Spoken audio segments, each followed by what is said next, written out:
whether it looks like increasing funding for hate crime prevention programming by more than 800%, or expanding our city's Office to Combat Anti-Semitism to its largest ever size while developing a first-in-the-nation municipal response to combating anti-Semitism.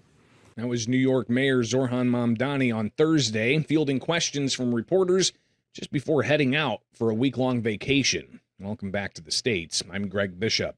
Mamdani took questions after an arts and culture announcement in New York City. One of the questions was about a reported meeting that Mamdani had with Jewish rabbis. Now, the mayor, a practicing Shia Muslim, confirmed the meeting and said his door always remains open to people of every faith. You know, I had a candid and productive conversation with rabbis representing a wide swath of New York's Jewish communities and affiliations, and I appreciated hearing from them. My door will always be open to every Jewish New Yorker, and that is a door that is open not only to a conversation, but also to a commitment of what it actually looks like to deliver on the ideal of a city where not only is everyone safe, but everyone belongs, everyone is made to feel as if this is their home.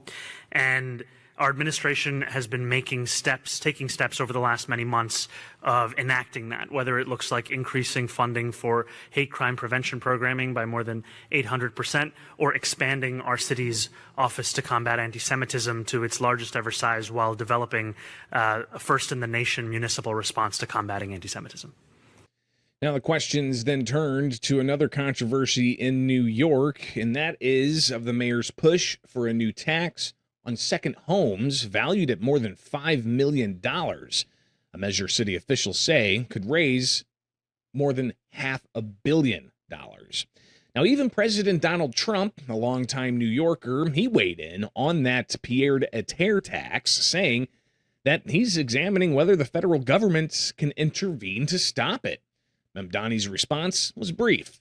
He said he'll let the president speak for himself. I think I'll leave it to the president to share his own opinions on it.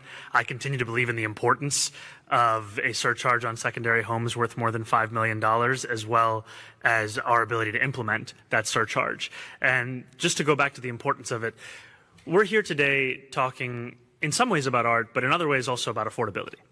And the importance of a tax on a secondary home worth more than $5 million is that it raises $500 million, and that is money that makes our streets safer. It makes our schools stronger. It makes the city the world-class city that we all love and know as our home. And I'm looking forward to all of the improvements that we can deliver with that revenue.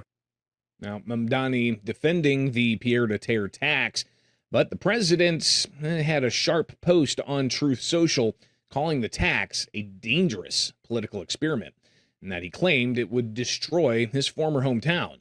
He said, quote, "This doesn't work in America and must be stopped now."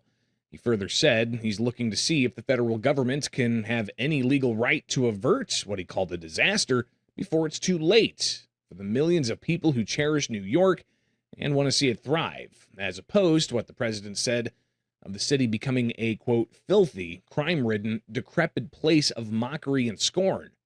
Now, the president argued that the levy will accelerate an exodus of taxpayers and businesses to lower tax states like Florida, which the president moved to. Now, the Center Square contributor Chris Wade, he notes that Trump's comments were made just days after a state Supreme Court judge temporarily blocked the policy of taxing that second home in New York City.